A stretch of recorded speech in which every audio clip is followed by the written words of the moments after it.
Adelante, don Carlos Valareso, podemos empezar.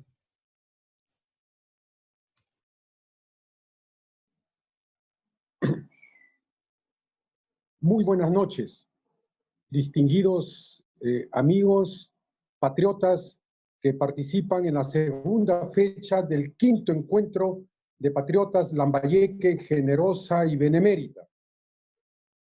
Vamos a dar inicio a estas conferencias programadas para hoy día. Queremos saludar la presencia de don Ptolomeo Aliaga Quispe, presidente del Comité Patriótico Bicentenario del Perú de Lambayeque. Saludar también la importante presencia, no solamente en este importante evento histórico-cultural, sino en varios eventos. Me refiero al coronel Ejército del Perú, Enrique Gargurevich Godoy. Saludamos su presencia. Él es el presidente de los comités patrióticos a nivel nacional. A nuestros distinguidos expositores de hoy día, el profesor Martín Cabrejo Fernández y el doctor Freddy Centurión González. También nos está acompañando la licenciada Ada Gabriela Yuen Juárez, directora del Archivo Regional de Lambayeque, y también los presidentes de los comités patrióticos, no solamente del norte del Perú, sino también a nivel nacional e internacional. Para dar inicio a esta segunda fecha del quinto encuentro de patriotas, Lambayeque, Generosa y Benemérita, dejo en el uso de la palabra a don Ptolomeo Aliaga Quispe, presidente del Comité Patriótico Centenario de la Independencia del Perú y de Lambayeque, y presidente del quinto encuentro de patriotas Lambayeque, Generosa y Benemérita. Adelante, distinguido patriota Ptolomeo, tiene usted el uso de la palabra.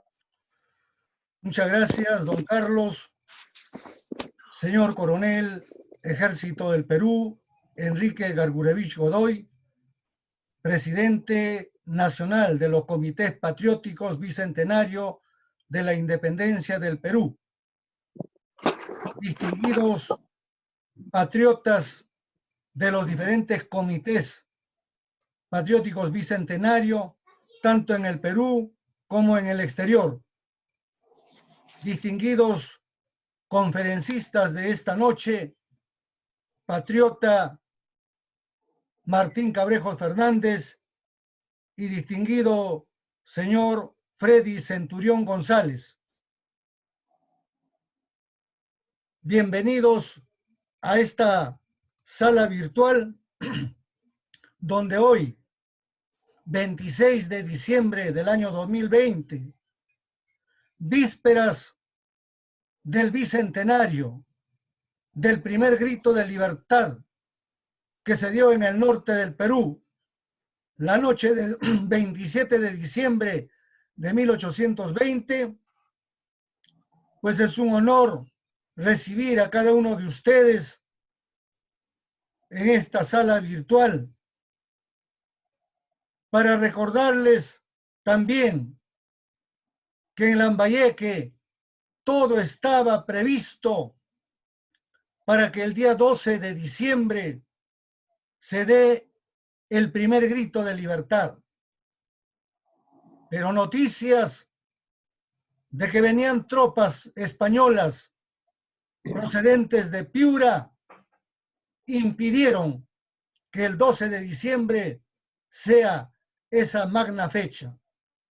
Se postergó hasta el 27 de diciembre por la madrugada, en la que los patriotas ya estaban decididos a atacar.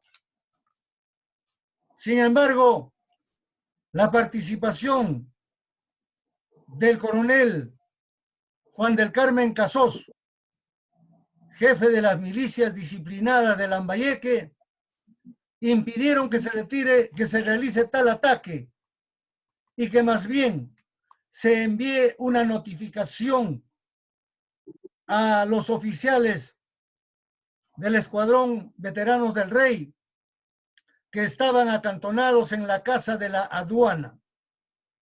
Efectivamente, se llevó la notificación escrita y pasó todo el día 27 de diciembre sin que los españoles den muestras de su retiro. A las 10 de la noche, reunidos en la casa de Melchor Sevilla, alcalde de segunda nominación de Lambayeque, suscribieron la primera acta de la independencia. Luego de la suscripción de esta acta, se reunieron los patriotas para ya consolidar el grito de libertad atacando el cuartel realista. Sin embargo, nuevamente Juan del Carmen Casós indicó que no era conveniente un ataque porque iba a haber derramamiento de mucha sangre. Sugirió que se envíe un parlamentario para que intime la rendición a los españoles. Y ese parlamentario recayó en la persona de Pascual Saco Oliveros. Pascual Saco Oliveros, cuando recibió este encargo, tuvo unas palabras que dicen así: aunque el acto de ponerme en manos de los oficiales españoles, mis enemigos encarnizados, envuelve un manifiesto peligro, no tengo embarazo para someterme a él. Oye, Puesto que se trata de la independencia de mi país y de evitar acaso el derramamiento de sangre de mis compatriotas. Y con esta respuesta marchó Pascual Saco hacia la casa de la aduana. Ya deben imaginarse ustedes la burla de los oficiales españoles al recibir a Pascual Saco, que les pedía la rendición. Oiga, ¿quién es usted para que me pida la rendición del Escuadrón Veteranos del Rey? Y en ese diálogo, seguramente acalorado, toda la multitud de patriotas que habían llegado desde Olmos hasta Pacasmayo que era todo lo que ocupaba el partido de Lambayeque, se habían dado cita en la plaza y gritaban estentóreamente: ¡al ataque! ¡Al ataque! ¡Al ataque! Al escuchar este griterío, el jefe español envía a su ayudante a ver qué pasa en la calle. El alférez Barriga no pudo dar crédito a lo que estaba viendo.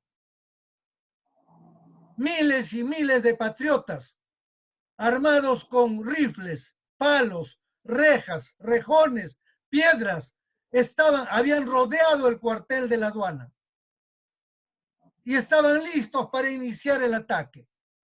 Ante eso, da cuenta a su jefe que estaban rodeados y el jefe sale a verificar, no quedándole otra alternativa que la rendición. De esa manera se consolidó el primer grito de libertad en Lambayeque la noche del 27 de diciembre de 1820. Pascual Saco se quedó al mando de las tropas y de las armas que habían dejado los oficiales españoles. Esas tropas y esas armas engrosaron a los voluntarios lambayecanos, que en número de 800 se trasladaron luego a Guaura para apoyar al general José de San Martín. Más adelante, José de San Martín le diría a Iturregui que si no hubiera sido por el apoyo de los lambayecanos, él hubiera regresado a Valparaíso y no se hubiera producido la proclamación de la independencia el 28 de julio de 1821.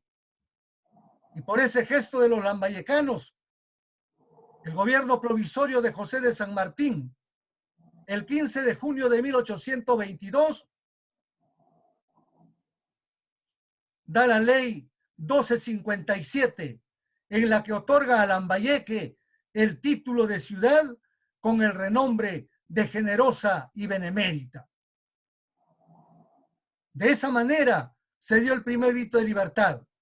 Eso es lo que vamos a celebrar mañana, 27 de diciembre, todos los lambayecanos. Y eso es el motivo que hoy nos congrega. Recordar esos momentos vividos en 1820. Bienvenidos una vez más a esta sala virtual, donde como siempre todos los patriotas nos reunimos con el único propósito de hacer patria. Muchas gracias. Muchas gracias, don Ptolomeo, por sus palabras de bienvenida.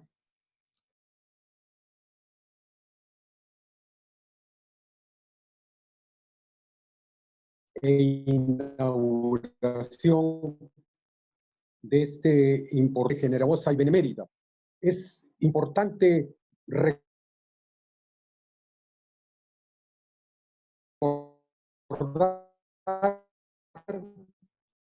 que ante el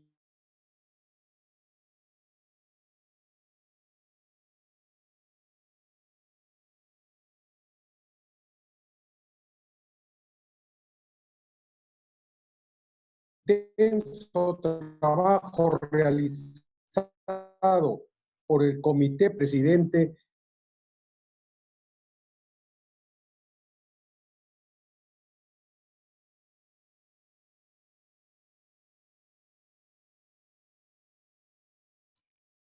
Al parecer está fallando. encuentro de patriotas.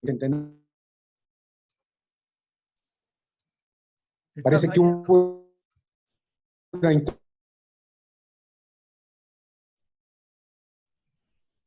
interrupción. ¿Me escuchan? Está fallando con dificultades. Está fallando el internet, don Carlos. Hay vacíos que no se le escucha. No se escucha, se escucha entrecortado. Se le escucha entrecortado, efectivamente. Sí, perfecto.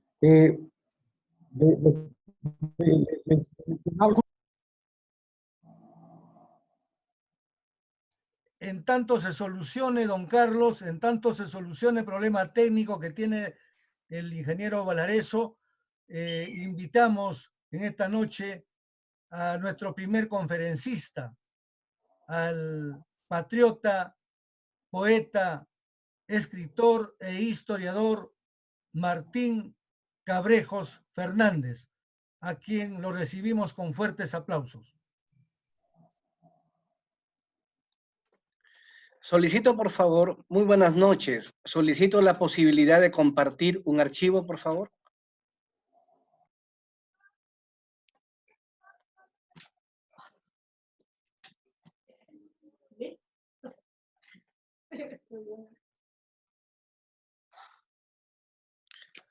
Adelante, Bueno, don Martín. mientras voy teniendo la posibilidad de poder compartir. Ya le compartí.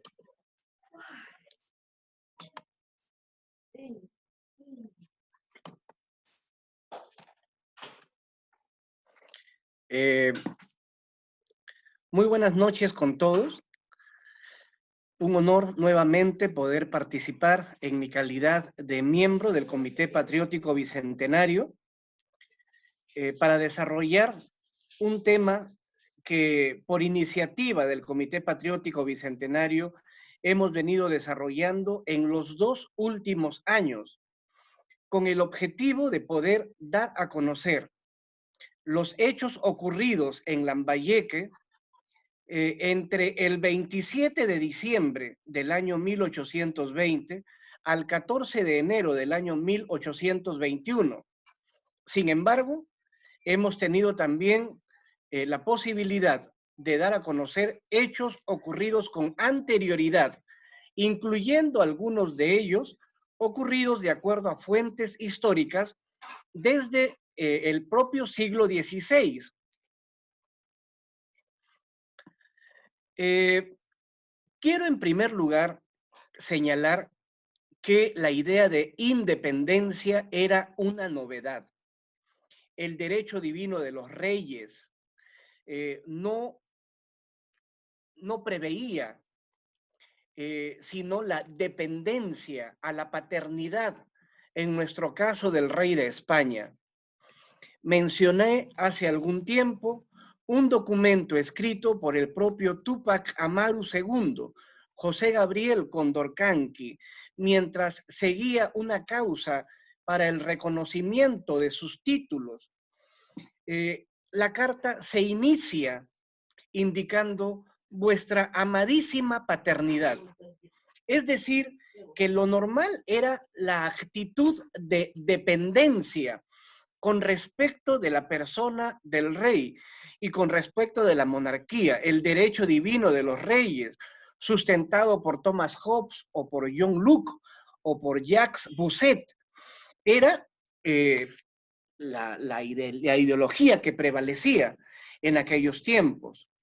La novedad surge con 3 términos: independencia, emancipación y libertad.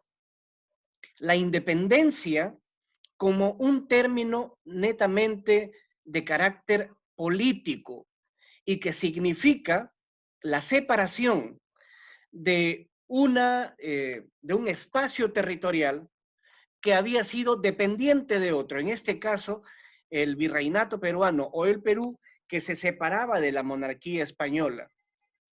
La emancipación era considerado como un término jurídico e implicaba el poder tener autonomía respecto de otra persona o respecto de alguna institución. Y la libertad, que tiene una connotación más bien ética y que habla de la voluntad y de la inteligencia del hombre dispuestas para el desarrollo de sus acciones, para poder accionar, para poder actuar. Así, el patriota era considerado como un contumaz, era considerado como una mala persona, era considerado como un verdadero hereje, como un judío. era un mal hijo, considerando la paternidad del rey. Mientras en el Perú se desarrollaron 3 actitudes, de acuerdo a Stevens, actitudes que han sido luego estudiadas por Guillermo Figueroa, por Jorge Izquierdo, actitudes que implican, de un lado, la adaptación, es decir, la sumisión al poder, a las instituciones del rey, la resistencia, es decir, una actitud de rebeldía con respecto a la persona del rey y con respecto a las instituciones que existieron, y una tercera actitud que me parece bastante curiosa y que hoy quiero mencionar después de algún análisis, porque no lo había hecho antes. Pienso de que también lo que predomina durante el tiempo virreinal es una actitud de adaptación en resistencia. Adaptación en resistencia. Es decir, una resistencia de características ideológicas, interiorizada, pero en una vida cotidiana que aceptaba la norma, que aceptaba el decir del rey. Así tenemos que las rebeliones inclusive implicaban la idea de vive el rey y muere el mal gobierno, ¿no?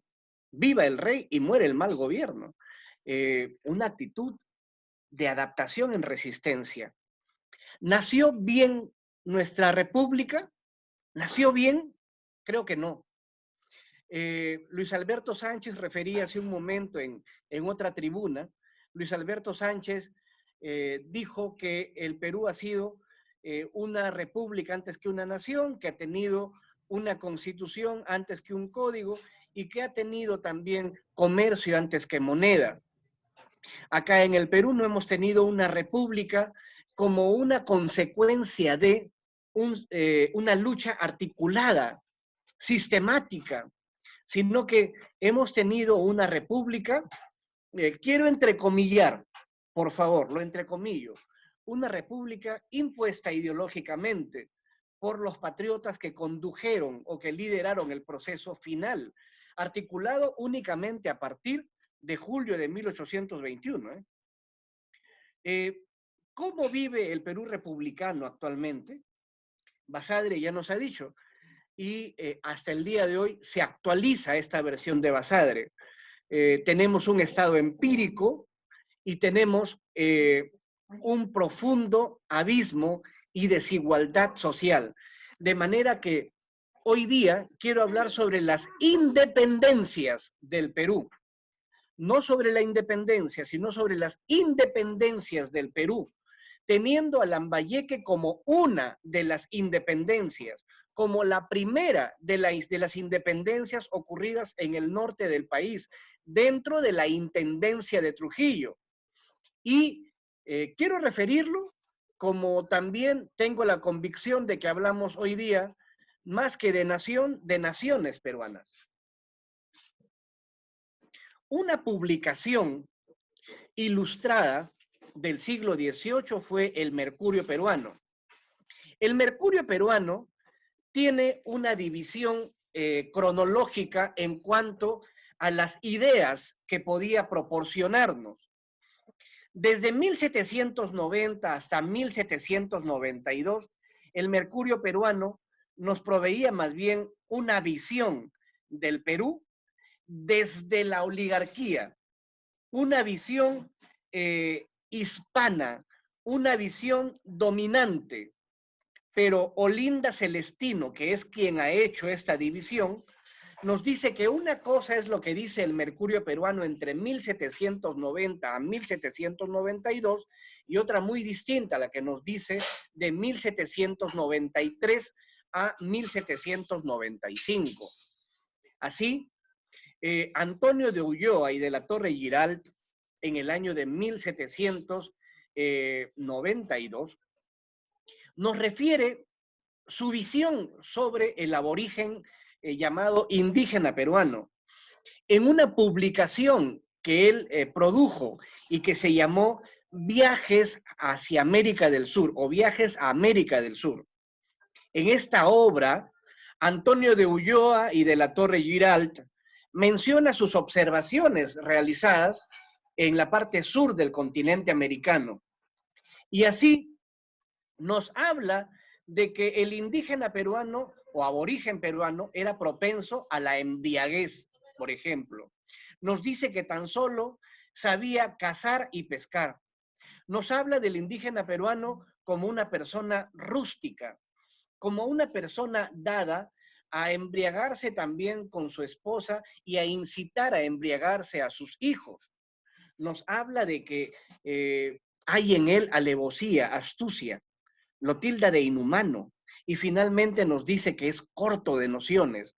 Es decir, en la palabra, Antonio de Ulloa nos habla de un aborigen bruto, por decirlo de alguna forma, mientras que el Mercurio peruano, ya impactado por las ideas ilustradas, y en el momento en el cual se desarrolla ya en el Perú la influencia de la logia Lautaro, o de la logia masónica, perdón, en este momento la logia Lautaro impactará desde comienzos del siglo XIX en el país, pero la logia masónica ya estaba instalada en el país y acá el Mercurio cambia, hace un viraje en su posición sobre el aborigen peruano y nos dice ahora que esta barbarie de la que se habló no era tanto porque realmente ocurriese, sino era debido a la incuria de sus primeros maestros.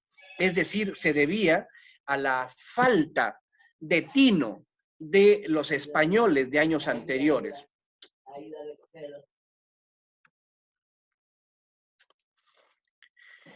Decía que en el Perú se han producido movimientos de resistencia, pero en Lambayeque también hemos tenido o tenemos evidencias de esta resistencia a través de revueltas indígenas y revueltas de esclavos que se han producido desde el mismo siglo XVI.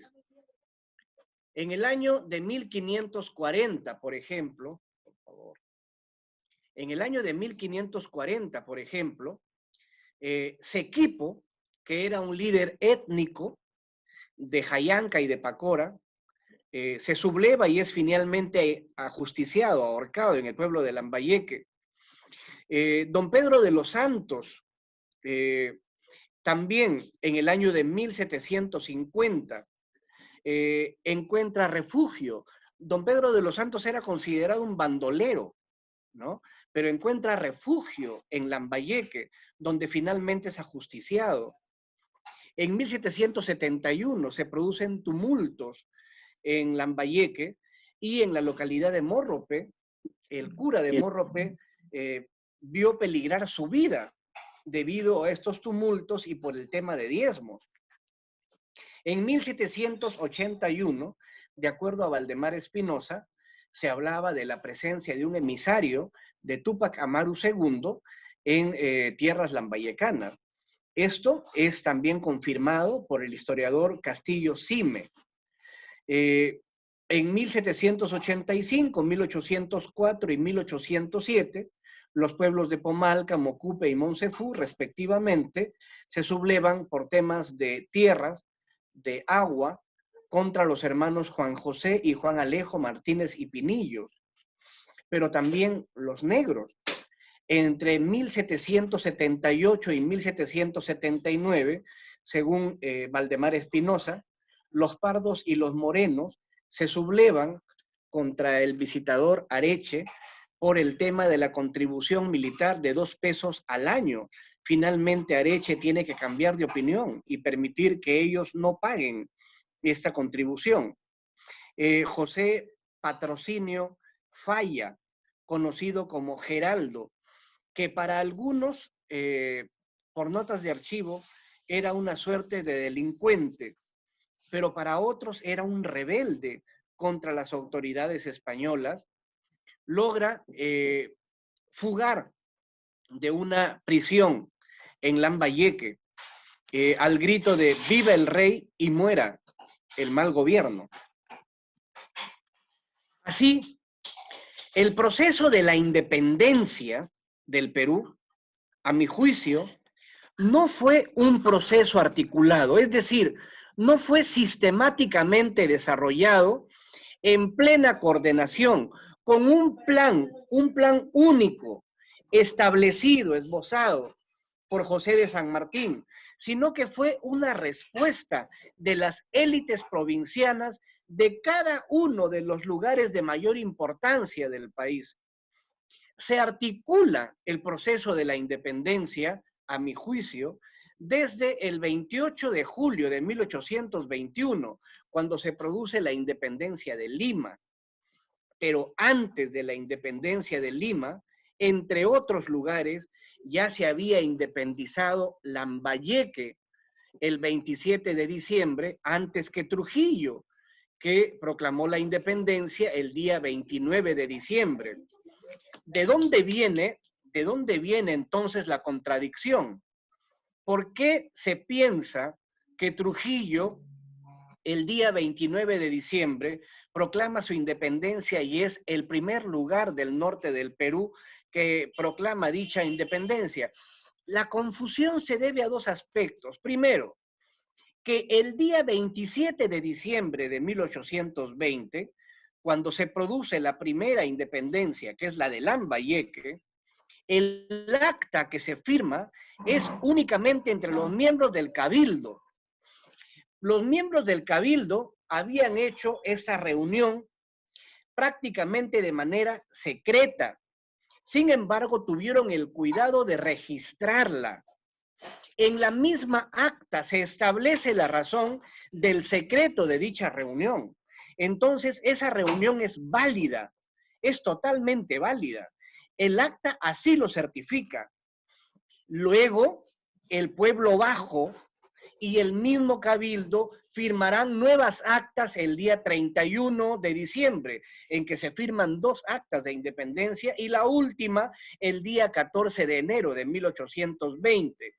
Pero si este es el primer motivo de confusión, el segundo motivo de la confusión radica en el libro Anales de la Independencia de Trujillo, o de la Libertad, del Departamento de la Libertad, ¿no? Que está escrito por Nicolás Rebasa y presentado el año 1898, donde Nicolás Rebasa presenta como versión para su libro aquella que su amigo íntimo, Juan Manuel Iturregui, le comentó.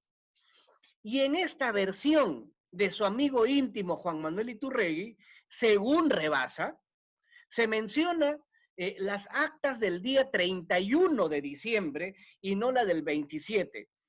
No podemos dar validez a este hecho, especialmente reconociendo el liderazgo de Juan Manuel Iturregui y reconociendo de que Juan Manuel Iturregui había también sido contactado por San Martín, tal cual se manifiesta en el acta del día 27 de diciembre de 1820.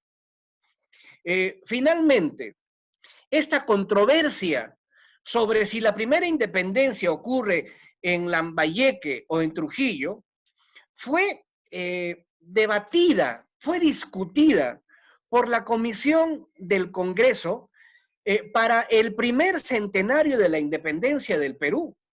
Y en esta comisión se establece como punto final a la controversia de que efectivamente los documentos de la reunión del 27 de diciembre de 1820 existieron, que las reuniones se habían producido y por lo tanto el 27 de diciembre se produjo la proclamación de la independencia de esta ciudad.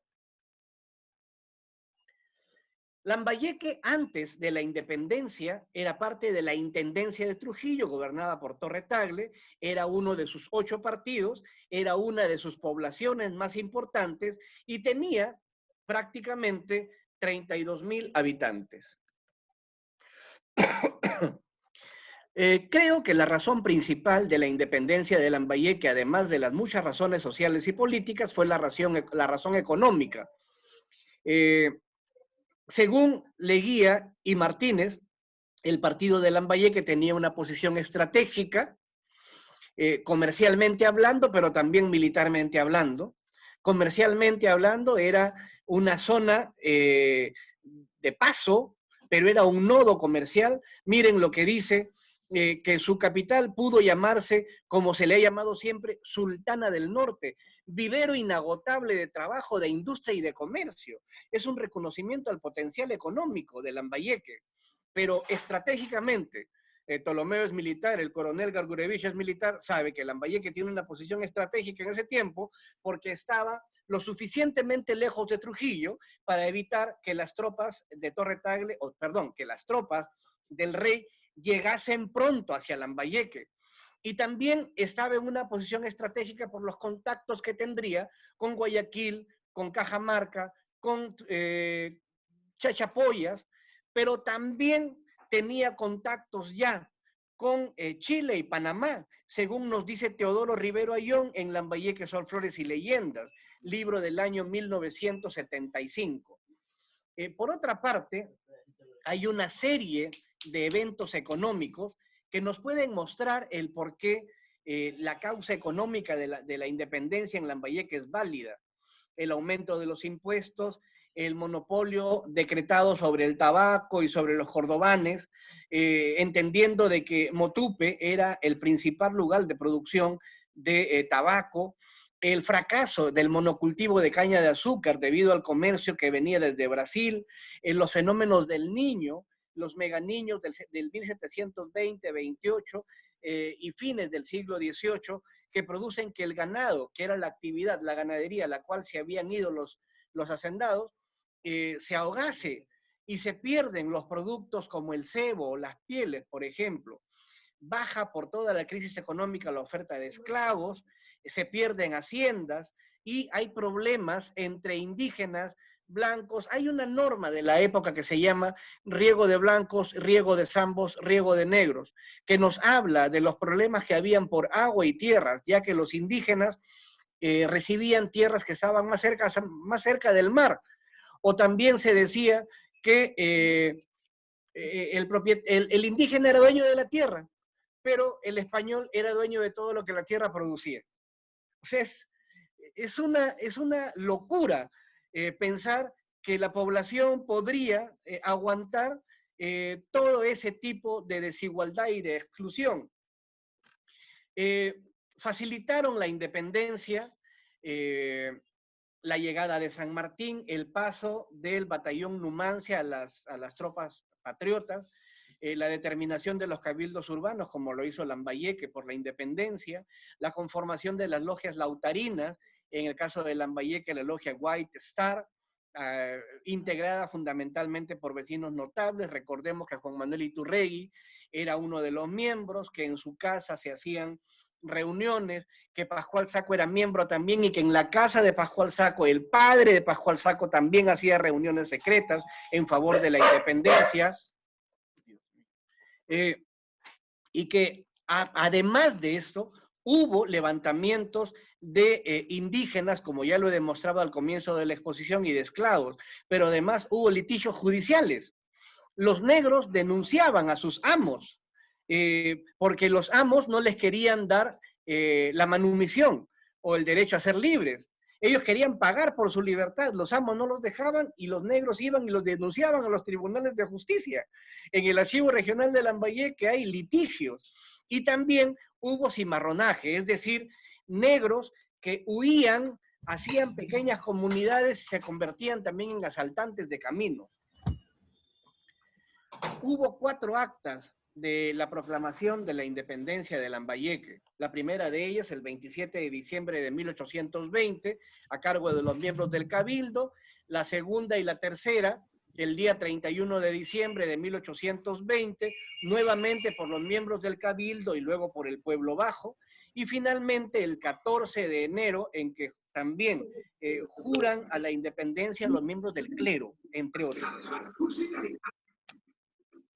En Anales de la Independencia, que es un libro que ya he referido de Nicolás Rebasa y que cita como fuente a Juan Manuel Iturregui, se nos habla únicamente de esto. No se nos dice de que el 27 de diciembre se proclama la independencia, creo yo de manera intencional por parte de Nicolás Rebasa, pero sí se nos dice de que San Martín la estaba pasando muy mal en Chancay, sin recursos y con gente hospitalizada, pensando en volverse hacia Chile. Sí se nos dice de que el libertador San Martín ya había tenido contacto previo con los patriotas lambayecanos.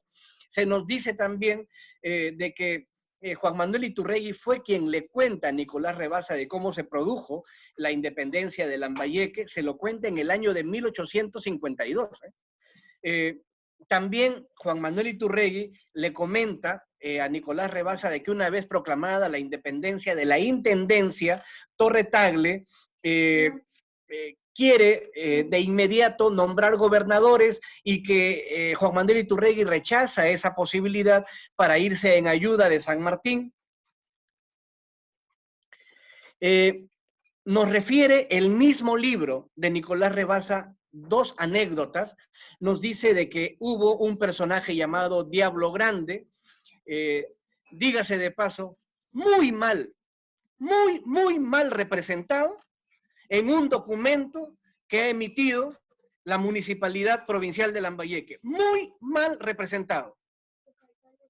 Diablo Grande era un papelero de Lambayeque, pero era también caudillo de la plebe.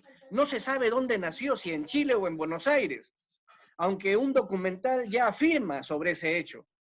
Además, él fue quien se encargó de liderar a parte de la plebe para saquear los bienes de los blancos españoles una vez producida la independencia de Lambayeque, hecho que fue evitado por Juan Manuel Iturregui, cumpliendo una promesa que había hecho a los pobladores españoles americanos. Pedro Estela era un ciudadano lambayecano que tenía una doble cara. De una parte apoyaba a los patriotas y de otra parte apoyaba al virrey.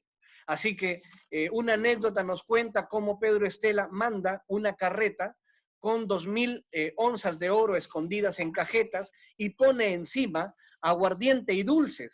Les deja a la tropa de San Martín el aguardiente y los dulces y sigue su camino hacia el virrey a quien entrega el oro. Otra anécdota que nos narra ese libro, pero que además nos narra una carta del vicario de Lambayeque de aquel entonces, dirigida al sacerdote de Piura, nos dice de que llegó el pacificador Abreu a Lima en el mes de abril de ese año, y la llegada del pacificador fue interpretada en Lima y en otros pueblos del Perú por un error, fue interpretada como la tácita aceptación de la independencia del Perú.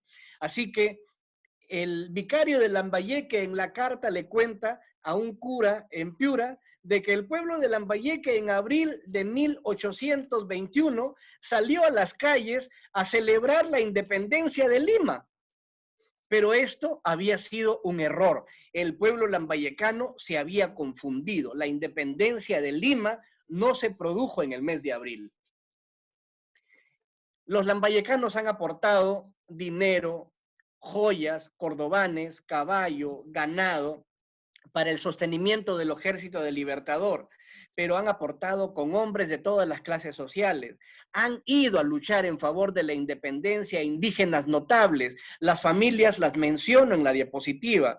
Xiroque, Yaipensi, Esquén, Serrepe, Quesquén, Farroñay, Chimón, Yontop, entre otros. Hay un batallón, la compañía número 08, íntegramente conformada por negros de Lambayeque. Recordemos de que inicialmente se propuso la libertad para todos, incluyendo para los negros, una vez conseguida la independencia. Hay cartas entre San Martín y Torre Tagle. En una de ellas dijo que a Iturregui, ¿no? Dijo sobre Iturregui que con estos hombres y con estos beneficios ciertamente se hará la independencia del Perú. Hay cartas donde Torre Tagle reconoce el valor y pide que se reciba por su valor a los oficiales lambayecanos, y después agradece el que se haya aceptado su recomendación. Torre Tagle le dice a San Martín que las remesas de gente y numerarios de Lambayeque son debidas a su actividad, se refería a la actividad de Casos, ¿no? Y a la de Juan Manuel Iturregui. Entonces hay evidencia, no solamente de que Lambayeque es indudablemente, indudable y certeramente el primer lugar del norte del país, el primer lugar de la intendencia de Trujillo que proclama su independencia, sino que hay evidencia concreta de las relaciones y de las ideas que se habían compartido entre San Martín y los patriotas lambayecanos tiempo antes de la independencia de Lambayeque. Para finalizar, y que no quede ninguna duda al respecto, Lambayeque es el primer lugar de la intendencia de Trujillo y es el primer lugar del norte del Perú que proclama su independencia, no de acuerdo a lo que yo digo, sino fundamentado en documentos históricos confiables, fuentes que se encuentran en el archivo regional de Lambayeque y en el mismo archivo del departamento o de la región de La Libertad. Muchas gracias. Muchas gracias, don Martín Cabrejos Fernández. No sé si ahora me escuchan mejor. Sí, correctamente, don Carlos. Perfecto. Estamos desarrollando la segunda fecha del quinto encuentro de patriotas del Bicentenario de la Independencia del Perú, Lambayeque, Ciudad Generosa y Benemérita, diciembre 2020. Recordar que el eslogan de este quinto encuentro es Norte Peruano, Forjador de la Libertad. Queremos agradecer la brillante exposición del profesor Martín Cabrejos Fernández, recordar que él es bachiller en educación, licenciado en Ciencias Históricas Sociales y Filosofía, tiene diplomados, posgrados en investigación y gobierno, tiene una maestría en formación directiva y gobierno de las personas. Es autor de varios libros y es miembro titular del Comité Patriótico Bicentenario de Lambayeque, de la Asociación Nacional Promarina del Perú, filial Chiclayo, y socio honorario de la Mesa Redonda Panamericana. A continuación, vamos a invitar al doctor Freddy Centurión González, tiene a cargo la segunda conferencia. El doctor Freddy Centurión es abogado constitucionalista, catedrático de la Universidad Católica Santo Toribio de Mogrovejo. Hace muy pocos días ha presentado una de sus últimas obras referida a nuestro paisano presidente constitucional de la República, Augusto Bernardino Leguía y Salcedo.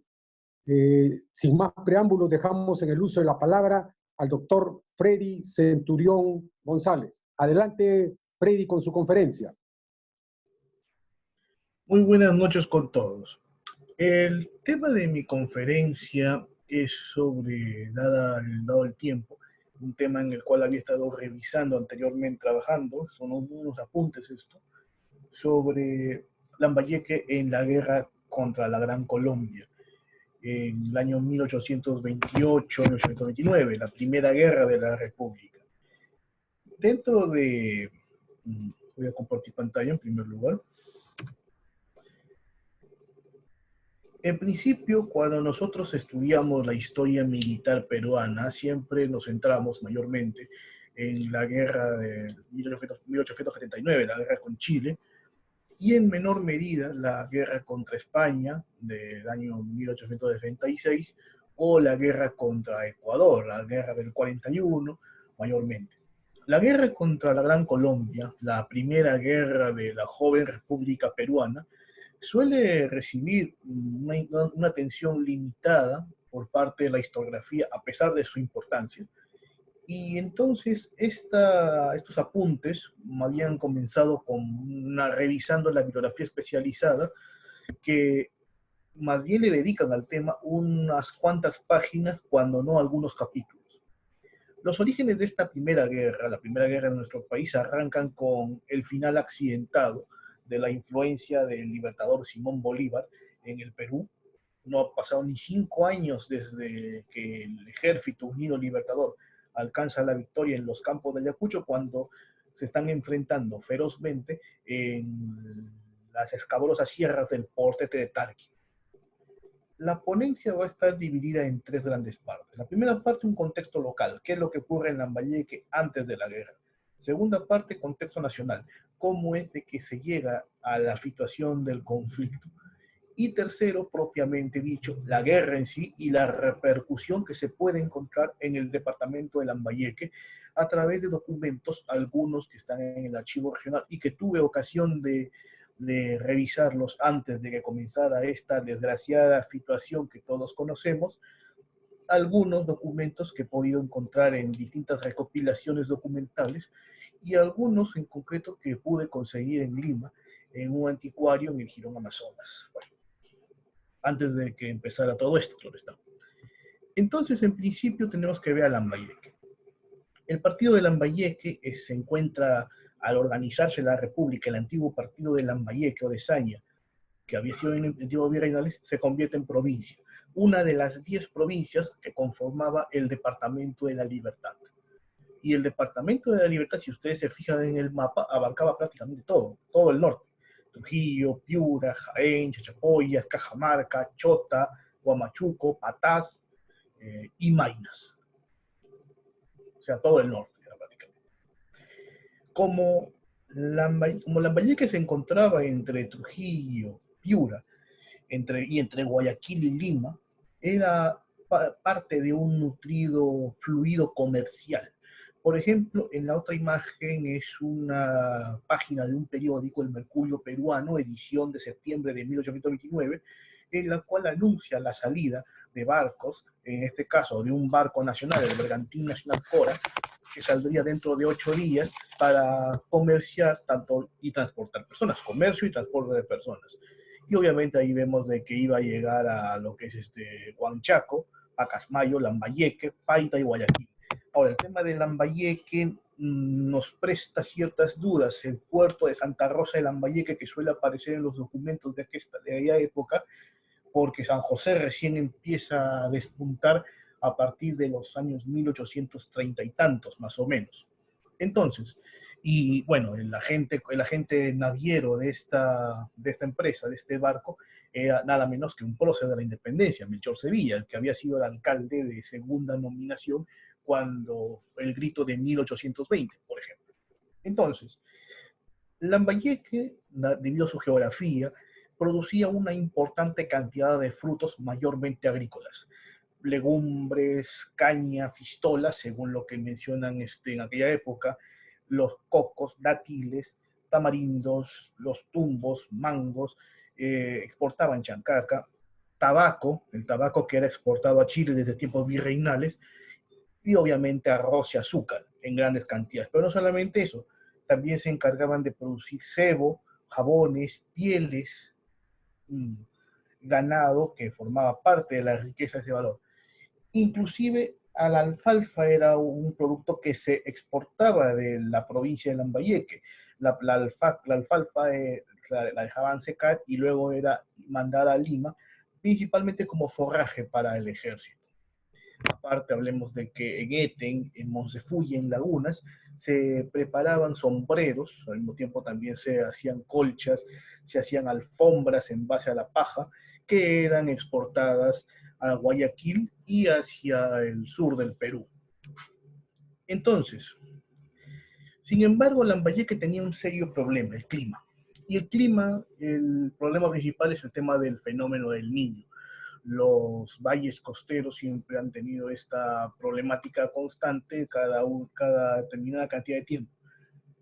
Para 1827, finales de 1827, la cantidad de lluvias que empezaban a caer era bastante alarmante, de tal manera que los 3 diputados que estaban en el Congreso Constituyente de aquel momento, uno de ellos, don Justo Figueroa, presentan una solicitud ante el Congreso. El Congreso termina por aprobar un oficio desesperado que le mandan al Ministerio de Hacienda, en el cual se le ordena, la autorizan al Ejecutivo que gaste todo lo que sea necesario para evitar que las y cito, las avenidas, o sea, las inundaciones, inunden la población y la destruyan.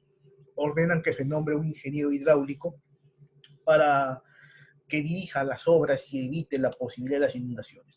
Se nombra un ingeniero del cual no tenemos mayores referencias, solamente tenemos el nombre, el ingeniero Alberto Bronson, presumiblemente un extranjero. Bronson propone construir muros de contención al noreste de la ciudad de Lambayeque, pero se hizo poco, hasta febrero. En febrero de 1828, ya en plena estación de lluvias, el subprefecto, que era el coronel cívico Rafael Sacco, hermano del prócer Pascual Sacco, a pedido propio pidió ser reemplazado, y es reemplazado por un militar de carrera, el coronel José María Reigada. José María Reigada entonces llega, se mantiene en constante comunicación con el prefecto de la Libertad, que era el general Luis José de Orbegoso, y hay que decirlo, Reigada muestra un gran optimismo, sus documentos lo muestran, se pone manos a la obra, recolecta fondos, reúne al cabildo, reúne a los vecinos notables, junta 500 pesos, emprende la construcción de una serie de muros, principalmente en la zona noreste, con lo que proponía el ingeniero Bronson, pero es muy tarde, el tiempo había avanzado muy rápido y ya se había pasado, habían desperdiciado el tiempo. El 16 de marzo, después de 4 días de intensas lluvias, el agua terminó por inundar la ciudad de Lambayeque. Inunda la zona, el este de la ciudad, de tal manera que destruyen el antiguo colegio del Salvador, Colegio Virreinal del Salvador, y arrasan la parte norte de la ciudad, el barrio llamado La Otra Banda, que estaba al norte de la ciudad. Más o menos el lecho del río, si uno se fija en base al plano que hace Martínez de Compañón, el río en aquella época más o menos habría estado por lo que hoy es la calle Libertad en Lambayeque, Libertad y Bacamatos, o sea, la otra banda, todo lo que es la avenida Leguía y un poco más. El desastre que se produce en este momento es tal que en 1829 el cosmógrafo mayor José Gregorio Paredes apunta en su calendario y guía de forasteros que los habitantes de Lambayeque habían tenido que asilarse en las huacas, en los médanos, que para llegar a Lambayeque tuvieron que tomar balsas, que Saña, Olmos, Pacora habían sido destruidas. Bueno, Saña ya sido destruida el siglo anterior, pero lo que quedaba fue rematado aún más, que varios pueblos cercanos habían visto seriamente afectados y que era incalculable la pérdida de casas, oficinas, ganados y cementeras. Para colmo, el 30 de marzo hubo un sismo que se sintió en Lima, que según lo que se calcula, según lo que estudia el coronel Odriozola, que es el que hace un primer estudio, había sido una intensidad fuerte. Odriozola apuntó de que el temblor fue a las 7:35 de la noche, pero otras versiones lo ponen en la tarde, casi en la 1, 2 de la tarde. Entonces hay una cierta discrepancia en el tema de la hora del temblor. Pero el problema es de que este temblor, algunas versiones modernas, en este caso recientemente la Universidad San Martín de Porres editó un compendio de historia de los sismos y catástrofes del Perú, coloca de que un estimado de que habría sido de por lo menos 8 grados, porque el terremoto fue a tal nivel que se tuvo que suspender varias ceremonias cívicas, como la promulgación de la nueva Constitución, y que tuvo que darse auxilios masivos por parte del gobierno. Entonces, este temblor, dada la fuerza que tuvo, que se siente fuerte en Lima y que se siente fuerte en la zona de Lima Norte, se debió sentir también en el norte del Perú, en Lambayeque, y teniendo en cuenta la situación en la cual se encontraban los edificios con las inundaciones, es evidente que no estaban en la mejor condición como para afrontar la fuerza de un terremoto, un movimiento telúrico. El informe que el subprefecto, coronel Reigada, ese retrato del coronel José y luego general José María Reigada se encuentra en el Museo de Arte de Lima. Lamentablemente no está entre los cuadros de la exhibición permanente, pero sin embargo está en el catálogo. Pintado aproximadamente 10 años después de estos hechos, Reigada apuntaba dentro de su informe que había tenido necesidad de salir con la tropa a la calle para sacar a la gente de sus casas para que ayuden a la construcción del muro de contención en medio de las lluvias. Es evidente de que seguramente debieron haber una serie de conflictos sociales que valdría la pena revisar con más detalle, dada este punto. Sin embargo, Raigada apunta en cuanto a los daños que le instruido ya vuestra señoría del estado actual en que nos encontramos, debe saber los incalculables perjuicios que han causado los aguaceros, la ruina que ha generado, las haciendas y las campiñas se han inundado, las poblaciones de Ferreñá, Feol, Monotupe, Jayanca, Montefú, Eten y Chiclayo han perdido muchísimas casas, esperando las que existen otro ataque de aguacero para tocar su último exterminio. Es decir, la situación era muy grave. Ignoro el estado en el que sea San Pedro de Yoc, pero probablemente no debe haber escapado del mal. Doble fracaso padece esta ciudad, porque aun cuando su centro no sea invadido por el río, es irresistible a la lluvia que va venciendo por todas partes sus edificios, siendo en esto un testimonio la casa del cabildo que ocupo, de cuya parte en ruinas escapé felizmente. Es decir, el edificio del cabildo en el cual se firmaron las actas de independencia del 31 de diciembre de 1820 por la tarde y la del 14 de enero de 1821, que quedaba frente a la iglesia, donde actualmente es el municipio, se perdió por completo como consecuencia de las inundaciones de 1828. De hecho, Raigada, en medio de esta situación, los húsares de Junín se encontraban de guarnición en Lambayeque, y Raigada pide que se lo traslade a una zona en mejores condiciones.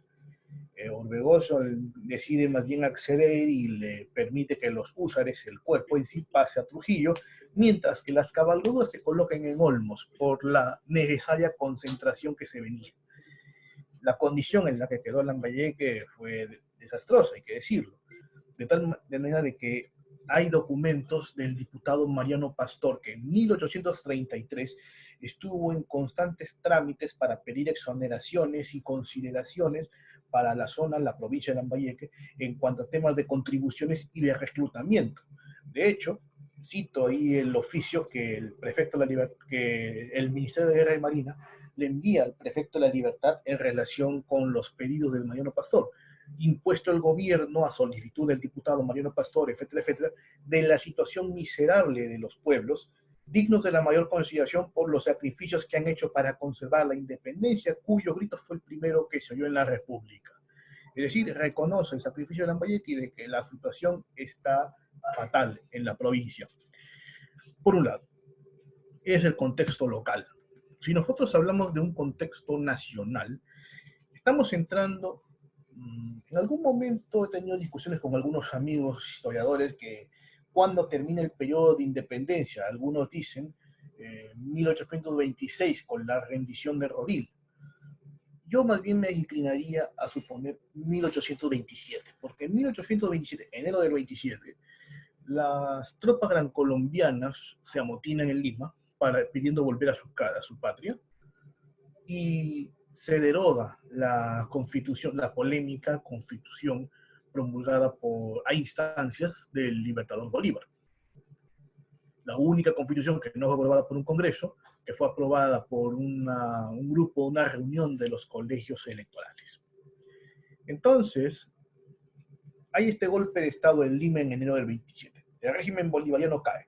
Sin embargo, Bolívar sigue siendo presidente de la Gran Colombia, ese gigantesco conglomerado, bueno, República de Colombia desde el punto de vista jurídico, pero historiográficamente se le llama Gran Colombia para diferenciarlo de la República actual de Colombia.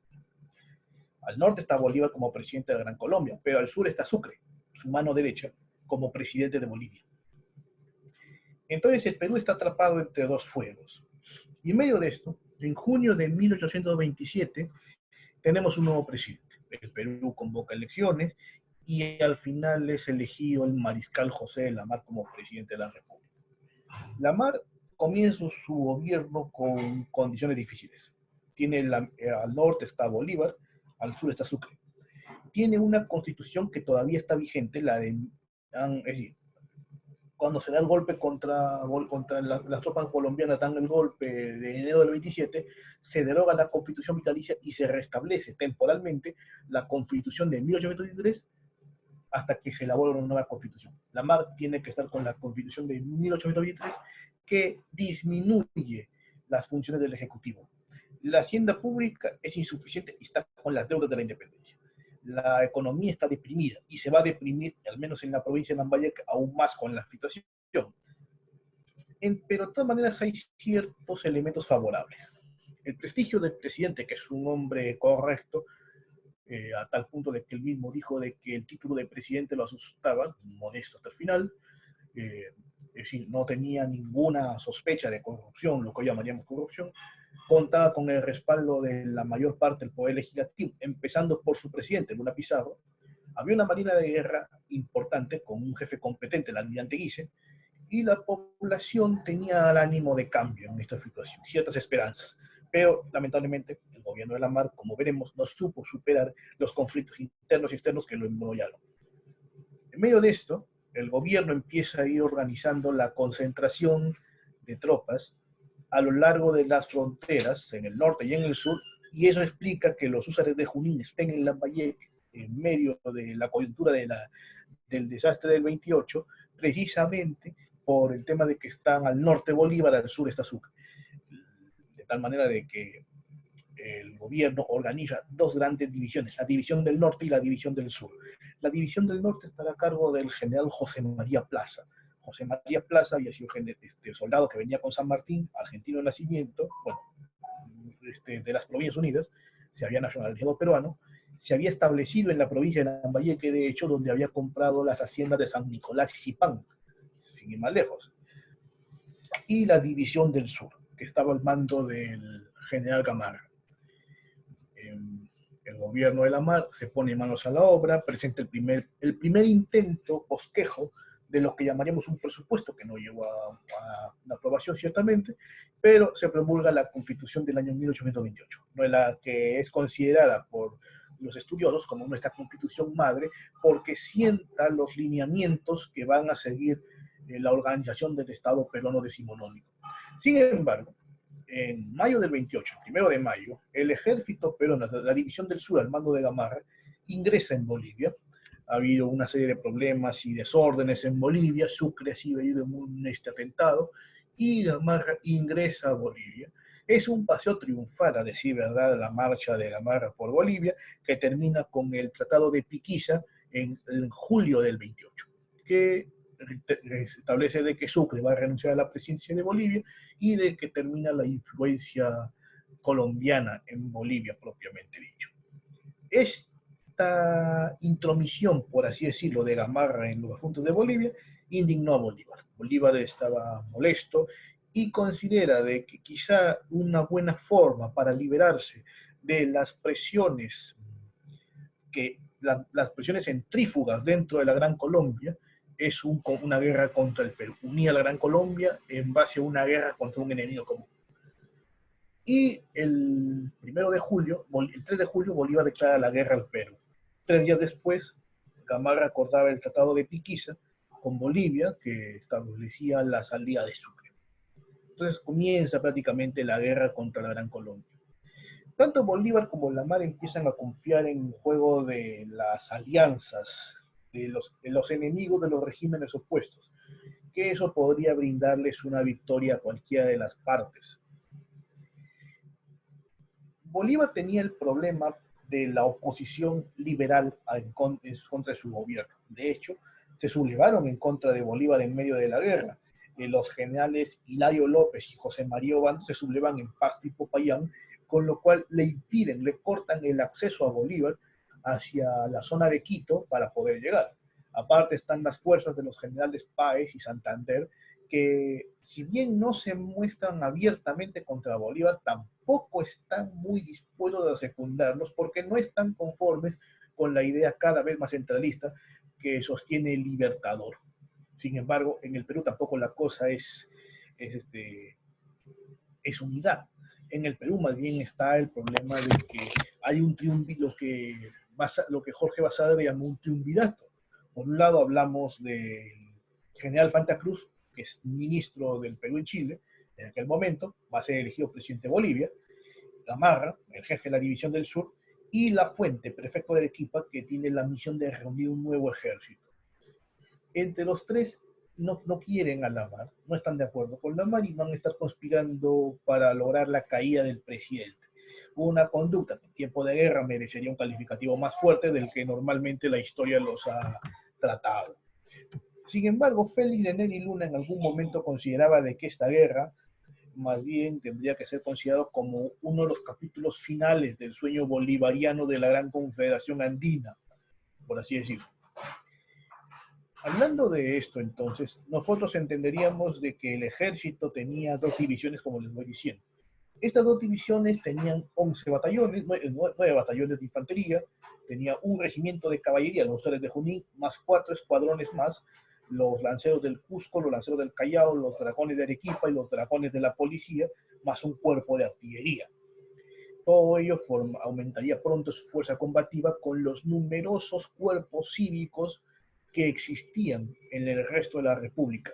En el caso de la provincia de Lambayeque, que recordemos abarcaba lo que es Pacasmayo, Lambayeque y Chiclayo, existían 4 batallones cívicos, Chiclayo, Eten, Moncefú y Lambayeque propiamente dicho, y 11 escuadrones cívicos, escuadrones de caballería. El escuadrón de Chiclayo, el escuadrón de Eten y Moncefú era uno solo, el de Ferreñafe, el de Jequetepeque, el de Jayanca, el de Lambayeque, Motupe, Mocupe, el de Olmos, San Pedro y Saña. Y obviamente hay que decir lo siguiente. En toda guerra se necesita toda la impedimenta de la campaña. Entonces, como consecuencia de las campañas independentistas, se había establecido una cierta división del trabajo a nivel local en cuanto a elementos básicos para la impedimenta militar. Lambayeque y Piura proporcionaban calzado, cueros para la tropa, Huamachuco proporcionaba vestidos, monturas, Trujillo, jabón, la intendencia en general, jabones, aceites, lienzos, tocuyos. Cajamarca había proporcionado braguetas y cordellate, Chota, Jaén, Chapoya, lana y cueros. Entonces, era un impresionante taller la República Peruana en armas. Y en el caso de Lambayeque y el norte en general, no solamente va a aportar a la guerra, a esta guerra contra la Gran Colombia, el contingente de recursos, también va a aportar hombres. Lambayeque tiene fama de contar con buenos jinetes. De hecho, Mateo Pasoldán apuntaría 40 años después en su geografía del Perú que de esta provincia, Lambayeque y Chiclayo, es donde saca el ejército, se abastece de soldados de caballería, porque los mulatos son excelentes jinetes. Donde hay buenos jinetes, se entiende entonces de que hay caballos de calidad. No en balde existe esa cantidad, 11 escuadrones cívicos en solo la provincia de Lambayeque. Un documento, uno de los documentos que he revisado es este peculiar documento de San Pedro, el día 26 de septiembre de 1828. Este documento, firmado por José Andrés Rázuri, el héroe de la batalla de Junín, tiene relación con la requisa, con la tasación de 14 caballos y una mula para la caballería peruana, buscando encontrar un acuerdo entre el precio que ofrece el gobierno y el precio que exige el propietario del animal. Este documento obviamente es en la zona de San Pedro, en Pacasmayo, parte de la provincia de Lambayeque. Aparte, los preparativos que se hacen en esta guerra hacen que varios oficiales consideren el riesgo que hay al partir de la campaña y dejar familiares atrás. No es de sorprender, por ejemplo, que se haga testamentos en esa coyuntura.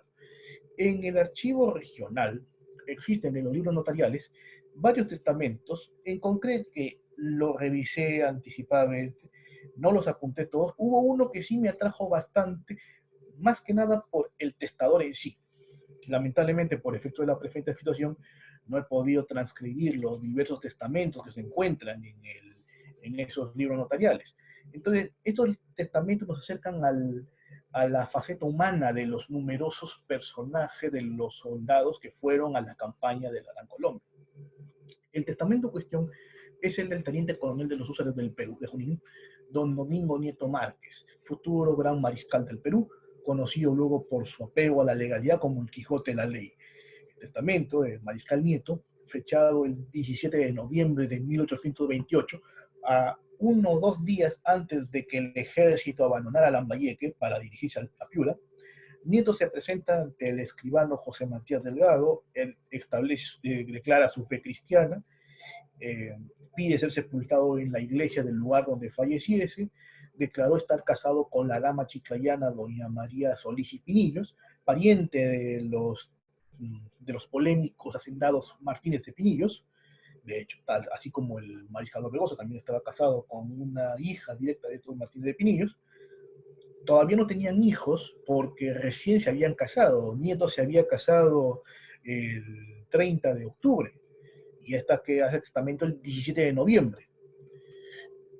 Y Nieto establece que menciona que por los deberes militares él no ha estado pendiente de la testamentaría de su difunto padre, confía plenamente en su hermano Bartolomé, que es marino, pide que paguen las deudas con el patrimonio que pudiera tener, no menciona hacienda, no menciona propiedad alguna, por lo que eso hace suponer, y con cierta razón, de que no contaba con un patrimonio cuantioso en aquel momento. Paralelamente a la marcha al testamento de Nieto y todo esto, comienza la guerra con la campaña naval, dirigida brillantemente por el vicealmirante Guise, que moriría en el empeño. La campaña naval es contundente, establece un bloqueo a lo largo de la costa peruana, arranca con el combate de Malpelo entre la corbeta Libertad y la Pichincha y la colombiana, luego la Pichincha se pasó al bando peruano, luego está el combate de Cruces, y 2 días después la muerte del almirante Guise bombardeando Guayaquil, pero establece el asedio, finalmente logrando la rendición de Guayaquil, la capitulación de Guayaquil el 19 de enero.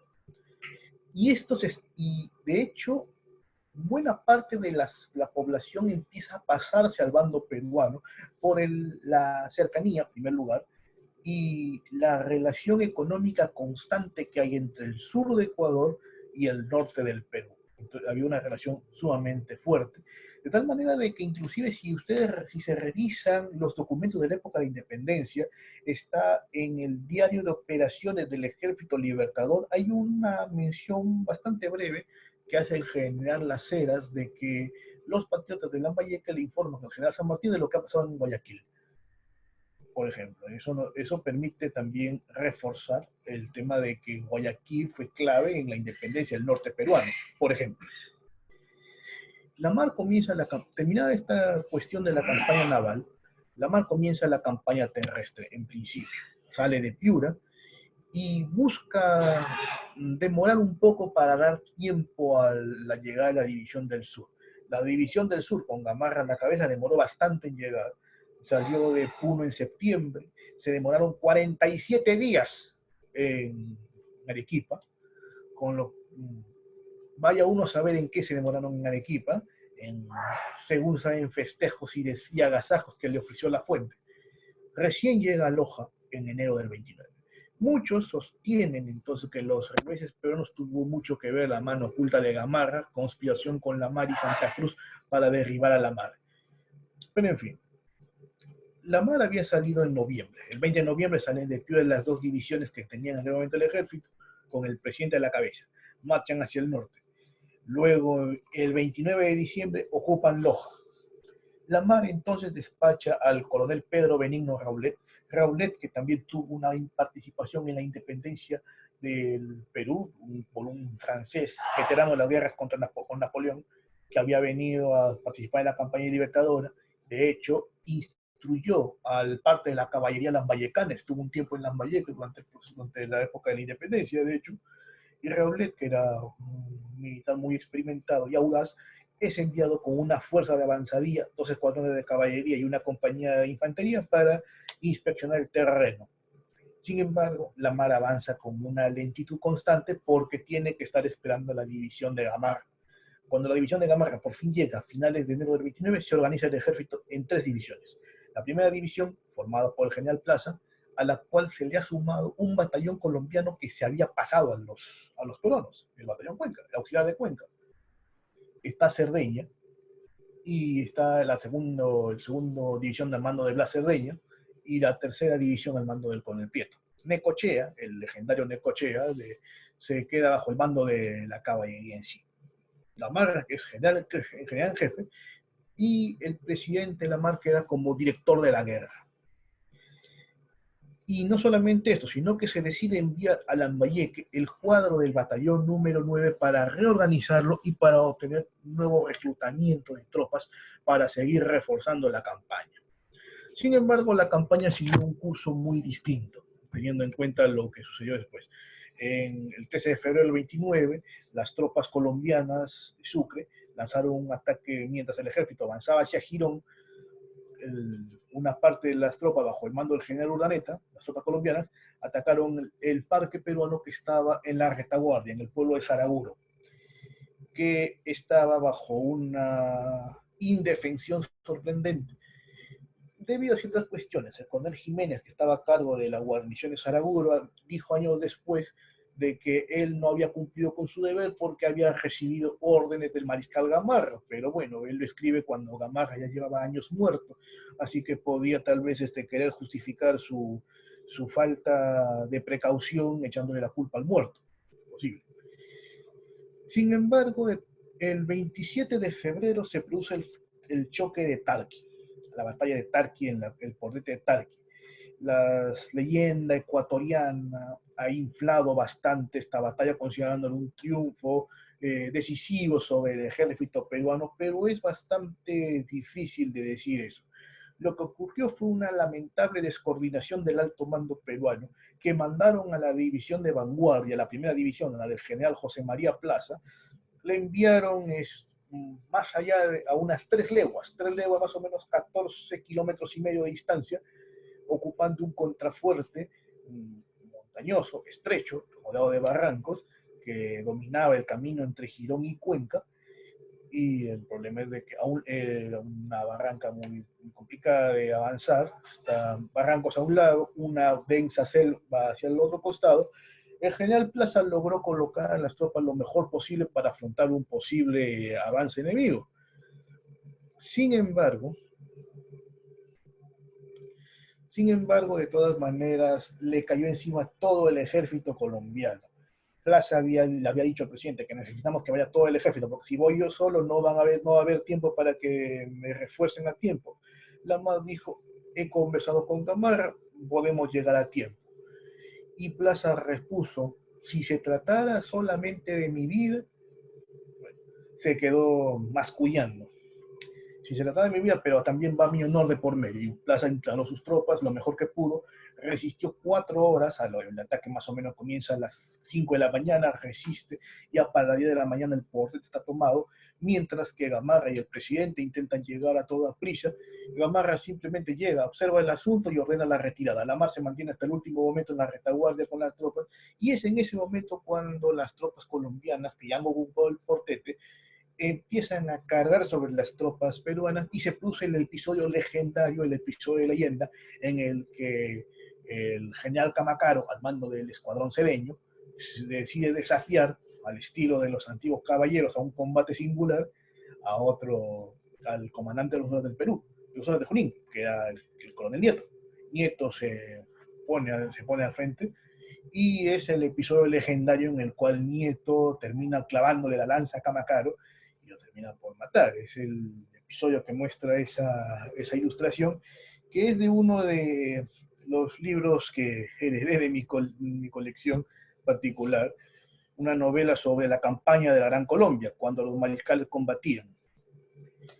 El hecho es de que los ecuatorianos inflan el portete de Tarqui como si fuese una gran victoria. Lo máximo fue que hubo una batalla que mal llevada por parte peruana, solamente se perdió una división, pero no fue una batalla en la que haya derrotado todo el ejército peruano completamente. Es algo que siempre va a ser de cuestionar. De hecho, José Rufino Echenique, que era un joven teniente en medio de esa bataola, diría en sus memorias, nunca me he explicado por qué se dio por perdida una batalla en la que hubo reveses por una y otra parte, una batalla que estaba esperada y todo, pero se persuadió al mundo que la perdimos y nosotros consentimos en ello sin aclarar las cosas y sin demostrar que hubo una batalla campal y que no la perdimos del todo. O sea, no se llevó a efecto el plan de campaña que se propuso, con el cual se emprendió la campaña, pero de eso a decir que perdimos la batalla, hay una gran diferencia. El hecho es de que después del portete, al día siguiente se firma el convenio de Girón, que establece ciertos temas sobre una retirada, que Guayaquil tenía que ser evacuada, pero al final esto no llega a cuajar del todo. Sucre, la actitud de los colombianos es bastante polémica, de hecho. Plaza por poco fue lanceado por parte del general Urdaneta, el mismo general Urdaneta quiso lanzar a plaza, o el caso del cadáver de Raulet. Raulet murió en la batalla, le cortaron la cabeza y le estuvieron paseando por las calles de Cuenca, la que había atacado como en su expedición de vanguardia. De hecho, Sucre inclusive hizo que colocaran un monumento en Tarqui con la letra: el ejército peruano de 8.000 soldados que invadió la tierra de sus libertadores fue vencido por 4.000 bravos de Colombia el 27 de febrero de 1829. Lamar protestó. En primer lugar, por el ultraje a la humanidad que se hacía con los prisioneros. Segundo, por el tema, en este caso el cadáver de Raulet. Segundo lugar, por el tema de esta placa, por el hecho de que el ejército peruano lo máximo tenía 4.500 en el momento antes de Tarqui, y que nunca llegó a 8.000. Era una notoria exageración, que, bueno, al final Bolívar consideraba de que las quejas de Lamar eran quejas de viejas, y lo apuntó en su correspondencia, pero de hecho Lamar tenía razón al quejarse en esta cuestión, sobre todo en el tema del reproche de que el Perú era ingrato con sus libertadores, que bueno, eso es otra cuestión que trataríamos al hablar de la impronta, de las consecuencias del paso de Bolívar por el Perú. Entonces, Lamar decide desconocer el convenio de Girón. Y como decide desconocer el convenio de Girón, empieza a emprender una tarea constante para reorganizar el ejército. Empieza a dar un decreto para dar un indulto a todos los desertores de Portete, Tarqui y Saraguro. Establece, toma ciertas medidas para ir empezando a recolectar nuevos voluntarios para la campaña, pero ya hay ciertos efectos nocivos. En abril del 29, el presidente está en Piura, ha dado la orden de que Guayaquil se refuerza, y reforzó Guayaquil, mandó a Necochea con 2 batallones más para la defensa de Guayaquil.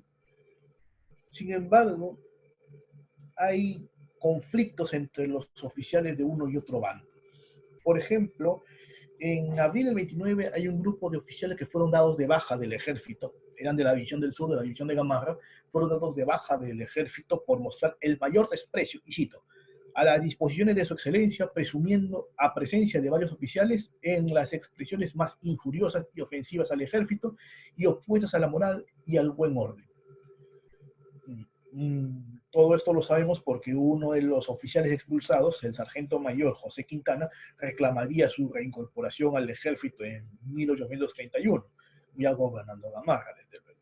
Entonces había un conflicto entre los oficiales del sur, de Gamarra, y los oficiales de la División del Norte.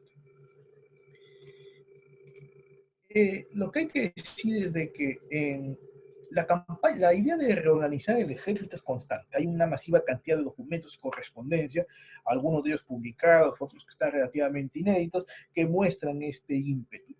El 4 de abril del 29, Gamarra en una de sus cartas menciona de que se han enviado a varios oficiales para formar varios cuerpos. Entre ellos se mandó al coronel español Vicente Tur a Lambayeque para formar nuevos batallones para la guerra. El 16 de abril, inclusive Gamarra propuso que el batallón Cepita fuera trasladado a Lambayeque para aclimatarse al clima de la costa, propuesta rechazada de plano. Más bien lo que sí hizo el gobierno fue que mandó el batallón provisional formase un cuerpo de reserva con el batallón número 9 que ya estaba conformándose en Lambayeque. En mayo, este documento está en mi poder, lo compré a través de un anticuario. Es una carta en la cual el mariscal Gamarra se dirige al presidente Lamar, y es una joya en mi colección porque tengo la firma de Gamarra como la rúbrica del mariscal Lamar, en el cual Gamarra pide 1.000 pesos para que se instale un taller para fabricar 500 monturas en Lambayeque. Lamar le da la aprobación de inmediato para que proceda a esto. Orbegoso se traslada a Lambayeque para supervisar la fabricación de las monturas e informa de que hay un corsario colombiano, el Tipuani, que está en la caleta de Lambayeque, que ha capturado 2 barcos, el Bergantín Rímac y la goleta Josefina. Pero de todas maneras, la actividad sigue siendo frenética. Tal es el caso de un barco que tiene un inventario de carga detallado, el Bergantín Paulina, que zarpó del Callao el 6 de mayo, en el cual se informa de que llevaba para Lambayeque 40.000 tiros para fogueo, es decir, para entrenar a las tropas que estaban en Lambayeque, lleva 1.100 fusiles para Paita, lleva 50.000 cartuchos para Guayaquil, y para la escuadra lleva galleta, arroz, manteca, harina, carne salada, ron, whisky, frijoles, alimentos de primera necesidad, evidentemente, para la escuadra. Sin embargo, Gamarra había preparado una conspiración contra el gobierno, la cual la activa entre el 6 y el 7 de junio, en un golpe simultáneo. En Lima, el 6 de junio, General Lafuente depuso al vicepresidente Salazar Iba Quijano. Y al día siguiente, en la madrugada del 7, Gamarra ordenó que arrestasen al presidente Lamar, y automáticamente entonces se estableció un gobierno en el cual Gutiérrez de la Fuente desde Lima nombra una serie de ministros, entre ellos un vallecano como ministro de la guerra, el prócer José de Rivadeneira y Tejada. José de Rivadeneira y Tejada interviene en esa situación, y si bien su esfuerzo es para conseguir mayores tropas, la postura de Gamarra y de la Fuente era a favor de la paz. De hecho, Bolívar había expresado en algunas cartas anteriormente que la única esperanza de la Gran Colombia en este momento es una revolución en el Perú, porque las tropas que se recolectaban, tropas, materiales, armamento de todo el Perú para emprender la campaña final después de desconocer lo de Girón. Pero no se produjo por este golpe de Gamarra. Entonces, lo que ocurre es de que Gamarra da el golpe y decide establecer algunas medidas. Primero, establece un cese de hostilidades. Luego se firma un armisticio por 60 días, mientras que lo nombran presidente provisorio. Cuando Gamarra es nombrado presidente provisorio con la Fuente de vicepresidente, el 10 de septiembre se presenta ante el Congreso el general José de Rivadeneira, ministro de Guerra y Marina, con su memoria. Una memoria de guerra que Félix Neri Luna consideraba derrotista, porque si bien ofrece soluciones, textualmente, ofrece soluciones a los problemas del ejército y la escuadra, considera que después de Portete de Tarqui se había perdido la mayor parte del ejército, lo que no era así, y que en la escuadra se había producido unos meses antes el incendio y la voladura de la fragata Presidente, la principal nave de guerra peruana, pero era una de las 4 unidades de guerra que tenía el Perú, más las 8 cañoneras, pero el general Rivadeneira consideraba de que era una pérdida irremediable y que destruía totalmente nuestro poder naval. Esto fue una memoria leída ante el Congreso y después publicada, con lo cual termina por aumentar la presión interna a favor de la paz hasta cierto punto, con lo cual favorece el clima que lleva al Tratado Larrea-Gual de septiembre del 29, con el cual se sella la guerra prácticamente. Gamarra entonces se traslada hacia Lambayeque, se establece su cuartel general en Chiclayo para dirigir la desmovilización paulatina del ejército. Por ejemplo, manda un batallón a Trujillo, los dragones de Arequipa van a instalarse en Lambayeque por un tiempo como escolta del presidente para luego bajar por tierra hasta Lima. Gamarra permanece en Lambayeque hasta octubre, hasta el 23 de octubre, en el que zarpan a bordo de la fragata Independencia y de la corbeta Pichincha, zarpan hacia Lima, van a llegar al Callao y luego ingresan a Lima en 25 de noviembre. Para terminar, el tema es de que con la guerra de la Gran Colombia, evidentemente representa una esperanza de un fugaz expansionismo al norte, lo dijo Basadre, pero al final terminó siendo la génesis del militarismo en el comando de la vida pública. En Balconcillo, el primer golpe de Estado que fue en Balconcillo en 1823, tuvo la justificación quizá de los apremios de la guerra de independencia, pero ahora más bien es una forma desembosada, cínica, de exigir el poder por el hecho de ser militar, con lo cual la generación de los militares vencedores de Ayacucho consideraban que el grado de presidente era el máximo escalafón de la carrera, y hubo militares que comprendieron esto y se retiraron. Otros más bien escogieron atacar al gobierno de Gamarra con las armas en la mano. El gobierno de Gamarra, de hecho, aguantó 14 intentos de golpe de Estado durante sus 4 años agitados de gobierno, sin ir más lejos.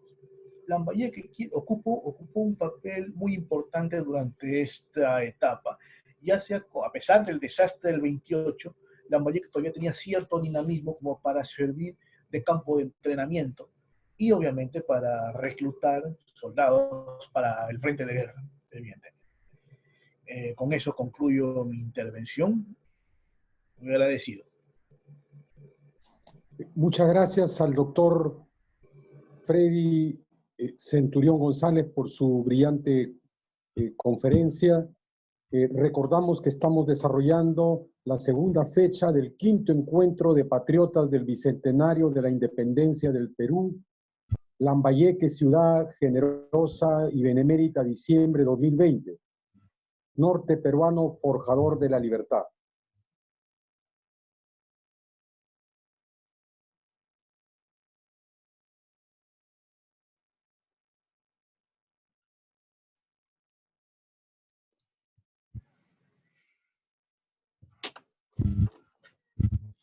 Diga usted, don Carlos. Parece que ha cerrado su micrófono, don Carlos Valareso. Entonces, no queda sino presentar al señor coronel del Ejército del Perú, don Enrique Gargurevich Godoy, presidente de los comités patrióticos del Bicentenario a nivel nacional, quien dará las conclusiones de estas conferencias. Adelante, mi coronel.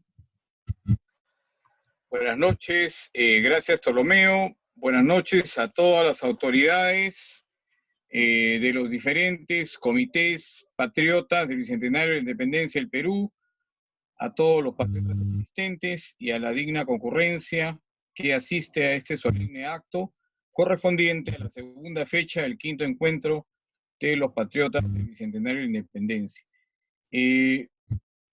Este año prácticamente culminamos las actividades académicas, habiendo desarrollado innumerables actos culturales, actos históricos, actos académicos.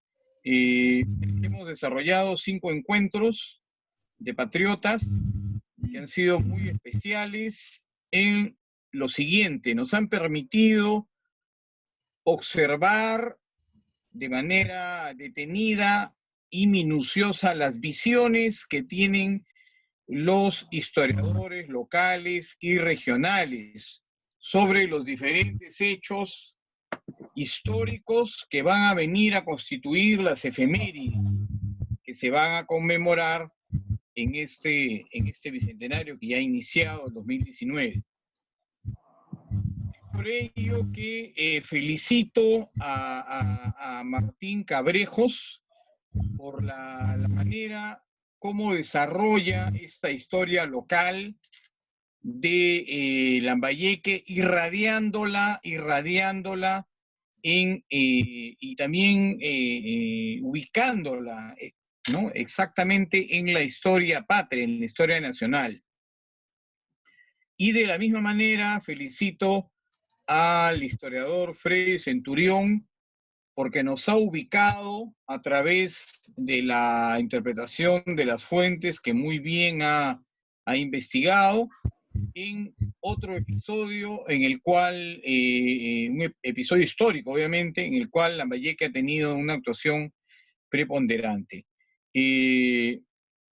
Para no perdernos en estas disquisiciones, la mayoría de historiadores fijan como término de la independencia a la rendición de la guarnición de los castillos del Callao, es decir, el Real Felipe, que se produce entre el 22 y el 23 de enero de 1826.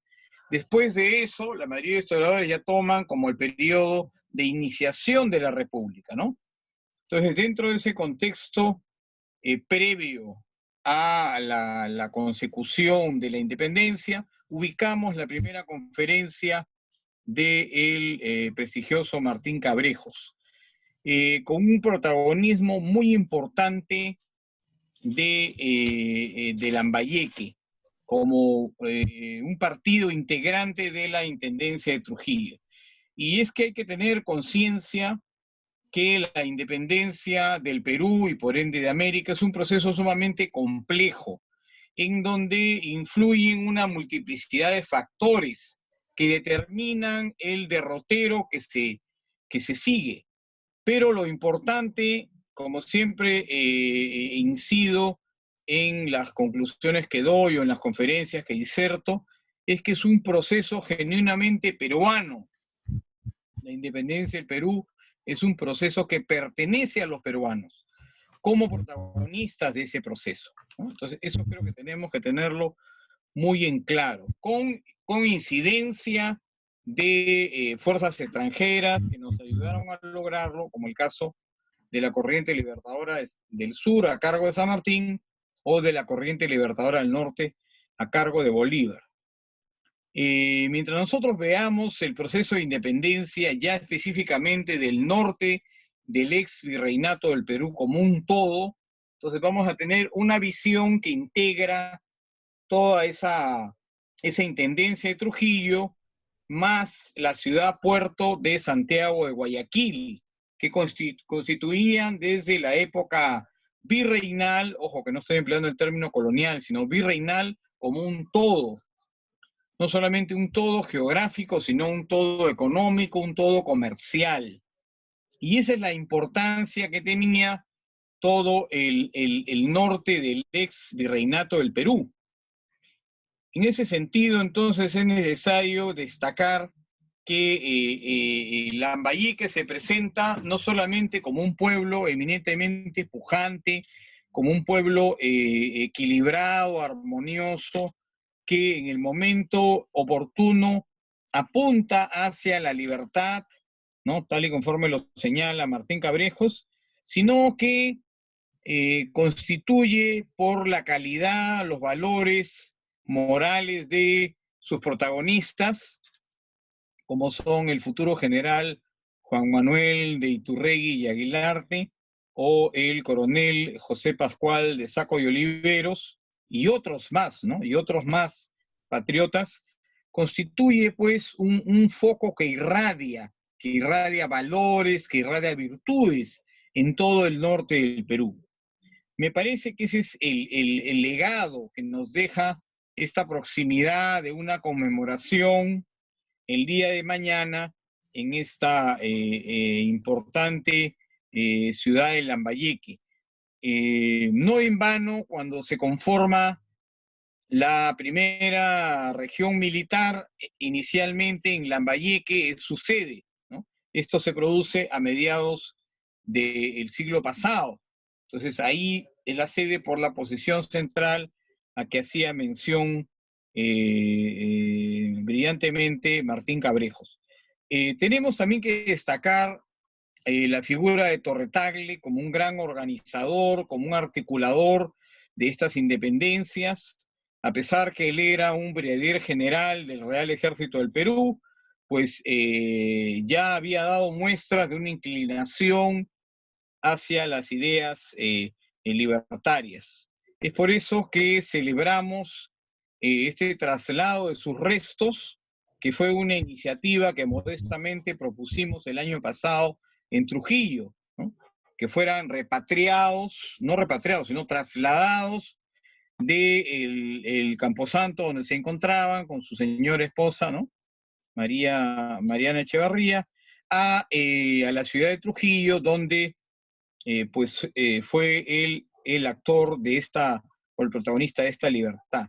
Entonces, es muy importante que en estos momentos se encuentran sus restos en el Palacio de Torretagle, que justamente es la sede de la Cancillería del Perú, y van a ser trasladados próximamente a la ciudad de Trujillo. Tenemos entonces patriotas que articulaban acciones. Es lo que ahora se ve, ¿no? Este quinto encuentro ha sido una maravillosa conjunción de patriotas tan destacados, ¿no? Como el caso de Ptolomeo Aliaga, ¿no? De Luis Rodríguez, y todos los patriotas que en sí son los descendientes de estos patriotas que aspiraban pues a estas ideas libertarias y que fueron protagonistas de este proceso de independencia. Nos quedamos con una idea, repito, de una unidad en cuanto a las ideas libertarias de todo este norte, ¿no? Y saludamos a Lambayeque como un pueblo heroico, pues, de gente muy amistosa, pero a la vez de ideas muy libres, ¿no? Que eso fue que permitieron este aporte tan importante y tan significativo al proceso de independencia. Y luego tenemos como segunda exposición del prestigioso historiador Freddy Centurión una visión muy clara de una de las primeras acciones de armas luego de la iniciación de la República, ya en el proceso de consolidación de la República. Nos estamos viviendo esta campaña contra la Gran Colombia, que dura entre los años de 1828 y 1829. Comentarle a Freddy que acaba de aparecer, publicado por el Instituto de Estudios Históricos, este libro, que es el Bicentenario de la Independencia, 200 años de historia, y que tiene en su segundo capítulo el ejército en la guerra de la consolidación de la República, exactamente en la página 39 y siguientes, ¿no? Un estudio detallado de esta importante campaña, que yo creo que con el aporte de prestigioso Freddy Centurión vamos a tener una visión completa y tal y conforme lo ha hecho en esta importante disertación. Nos quedamos con esta visión local, con esta visión regional, que nos permite la construcción adecuada, oportuna, en este centenario de la historia patria. Una historia donde peruanos y peruanas son protagonistas. Una historia donde los localismos y los regionalismos pasan a ser parte de la identidad nacional, que es lo que en realidad necesitamos nosotros para una adecuada conformación o también, por qué no decirlo, culminación del proceso de construcción de nuestra identidad nacional. Entonces, es en este sentido en que saludamos la participación de estos dos eminentes lambayecanos que nos han dado una visión muy importante de Lambayeque en diferentes periodos de nuestra historia, de inicio de nuestra historia republicana y posteriormente de nuestra consolidación como república. Yo quisiera decirles que esta acción que desarrolla Gamarra, que muchos la califican como una acción de caudillismo, digamos, eminentemente negativa, que en realidad lo fue, ¿no? Porque representa un golpe de Estado, ¿no? Contra el orden constitucional, era por el excesivo institucionalismo que tenía Gamarra, ¿no? Líderes militares como Gamarra, Santa Cruz, La Fuente, eran más institucionalistas que constitucionalistas, ¿no? Esto va a ser materia de el próximo libro que estoy presentando, que hace un estudio de los diferentes actores de los inicios de la República, los actores militares de la República y de la consolidación de la República, donde encontramos sorprendentemente muchos militares, por ejemplo, el futuro mariscal Domingo Nieto, ¿no? Márquez, al que hace referencia Freddy, eran oficiales, tanto él como Castilla, como Vidal, como Lamar, Orbegoso, etcétera, eran oficiales constitucionales que más estaban orientados hacia el cumplimiento de las normas legales, ¿no? Y se puede... Castillo fue considerado el soldado de la ley, el Quijote de la Constitución, ¿no? Entonces, bueno, Vidal, el primer soldado del Perú, eran soldados a carta cabal, no como se ha querido retratar muchas veces y utilizar este epíteto que no sé de dónde ha salido, de la cueva de bandoleros, ¿no? Como mencionó una señora historiadora en una oportunidad, que para ella el ejército del Perú en el siglo XIX pues era una una sarta de bandoleros, de conspiradores, de golpistas, ¿no? Creo que eso hay que tomar, esas expresiones hay que tomarlas con mucho cuidado, teniendo en cuenta que estamos muy próximos, el 28 de julio, a conmemorar un bicentenario, y que tenemos que tener a que el historiador de la República, Alfredo Basadre de Grossman, en 1946, en el contexto de su discurso La multitud y el campo, si no fuera por el ejército del Perú, se hubiera fragmentado, se hubiera balcanizado. Entonces hay que tener sumo cuidado cuando tocamos a estos personajes integrantes del ejército. No todos fueron caudillistas, no todos fueron golpistas, no todos estaban orientados hacia eso, ¿no? Hay que tener mucho cuidado con las expresiones que vertimos, ¿no? Sobre todo en estos tiempos en que la historia y los historiadores e investigadores históricos como científicos sociales tenemos mucho más acceso a una serie de fuentes, tal y conforme lo ha demostrado Freddy Centurión, ¿no? El acceso a documentos, las fuentes primarias y secundarias, nos permiten afirmar cosas y darlas por ciertas cuando hacemos un excelente trabajo, tal y conforme lo hacen pues Martín Cabrejos y Freddy Centurión, a los cuales yo felicito. Ha sido una excelente jornada que ha permitido ampliar nuestro bagaje cultural, no solamente de un servidor, sino creo que de todos los patriotas que han participado, y esperamos el próximo año, 2021, continuar con estos encuentros de patriotas, con estas conferencias de forjadores de la independencia, teniendo a tan claros y distinguidos historiadores como el caso de nuestros dos ponentes de esta noche. Muchas gracias y deseamos siempre los mejores augurios a nuestra querida Lambayeque, cuna de la independencia, por todo lo que representa para la historia del Perú. Muchas gracias.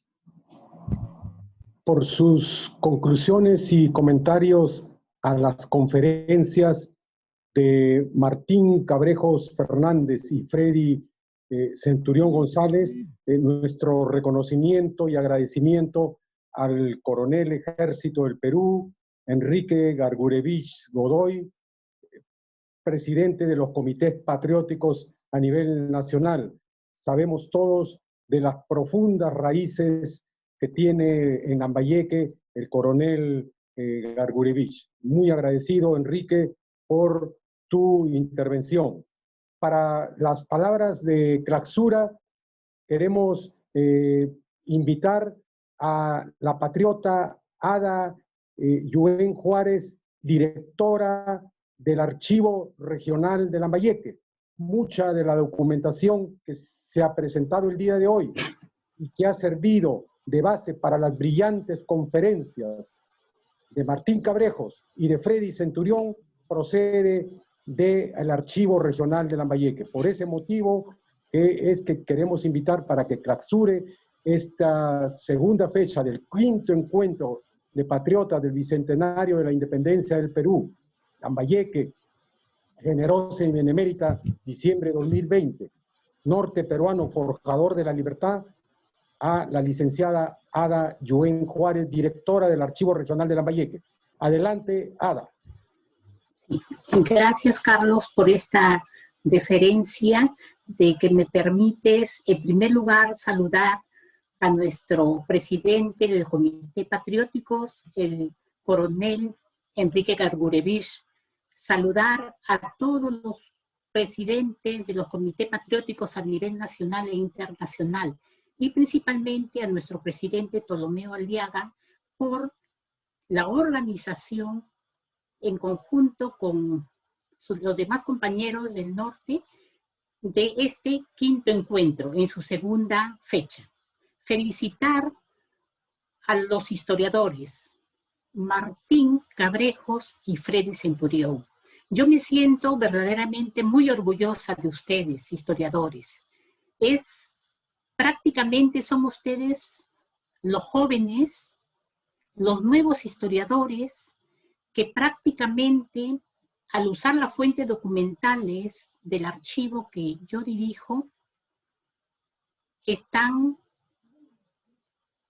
expresando la historia contenida en esta fuente documentales y, por supuesto, con la profesión de cada uno de ustedes dándole la interpretación. Los documentos que custodian los archivos son documentos primarios, son documentos únicos, manuscritos o impresos. La autenticidad del documento, la veracidad del documento, corresponde ya al investigador. Y yo felicito a ambos, tanto a Freddy como a Martín, porque en realidad ustedes se están convirtiendo en los historiadores no solo del bicentenario de la parte, digamos, norte del país, sino a nivel nacional y a nivel internacional. Estas exposiciones extraordinarias, estas exposiciones con alto contenido histórico, prácticamente nos llena de mucho orgullo. A invitación del Comité Patriótico de Lambayeque, tengo a bien clausurar este segundo día del 5º encuentro de Comité Patrióticos. Muchísimas gracias y nos estamos viendo mañana para celebrar ya nuestros 200 años de la independencia de Lambayeque. Gracias. Muchísimas gracias, licenciada Ada Yuen Juárez, para las palabras finales de agradecimiento, nuestro presidente del Comité Patriótico Bicentenario de la Independencia del Perú de Lambayeque, don Ptolomeo Aliaga Quispe. Adelante, Ptolomeo. Muchas gracias, don Carlos. Como decía un poeta, bueno, ha llegado el momento esperado, 200 años, para que de la antigua vasija de mi canto extraiga este grito de barro estremecido. ¡Viva Lambayeque! ¡Viva! ¡Viva el primer grito de libertad! ¡Viva! ¡Viva! ¡Viva! Solamente para agradecer a los distinguidos patriotas del Perú y del extranjero que se han dado cita hoy en esta sala virtual para la segunda fecha del 5º encuentro de patriotas del Bicentenario de la Independencia del Perú, que lleva el nombre Lambayeque, Ciudad Generosa y Benemérita, diciembre 2020, con su eslogan Norte Peruano, forjador de la libertad. Esta segunda fecha, lleva el nombre de nuestro prócer lambayecano, Pascual Saco Oliveros. Aprovecho para invitar a ustedes a la tercera fecha del 5º encuentro, que se realizará el día 30 de diciembre en San Pedro de Yoc. 30 de diciembre en San Pedro de Yoc. Y el 31 de diciembre, a los lambayecanos los invito a participar en el paseo de la primera bandera republicana, tal como ocurrió el 31 de diciembre de 1820, cuando el pueblo bajo de Lambayeque firmó la segunda acta de la independencia y marchó por las calles de Lambayeque. Vamos a emular lo que sucedió hace 200 años, el 31 de diciembre de 1820. Por vuestra participación, muchísimas gracias. Buenas noches y hasta el 30 de diciembre, que tenemos la tercera fecha del 5º encuentro con sede en San Pedro de Yoc. Hasta entonces. ¡Viva el Perú! ¡Viva! ¡Viva el Bicentenario de Lambayeque! ¡Viva! ¡Viva! ¡Viva! Un fuerte abrazo. Muy bien, Ptolomeo, muy bien, Carlitos, muy Un bien, abrazo, Carlita. Enrique. Un saludo especial a mi maestro y guía, el coronel Jorge Barrantes Arrece, que se encuentra presente, y desearles a todos una feliz fiesta. Nos vemos pronto. Muchas bendiciones. Gracias, Enrique. Bendiciones. Saludos. Saludos. Muchas gracias. Saludos de Florencia a todos. Cuídense Gracias. mucho. Gracias. Desde gracias. España, España, saludos a todos. Muchas gracias. Muy bien, Gracias, Walter. Saludos. Gracias, Sarita. Saludos. Gracias. Buenas noches.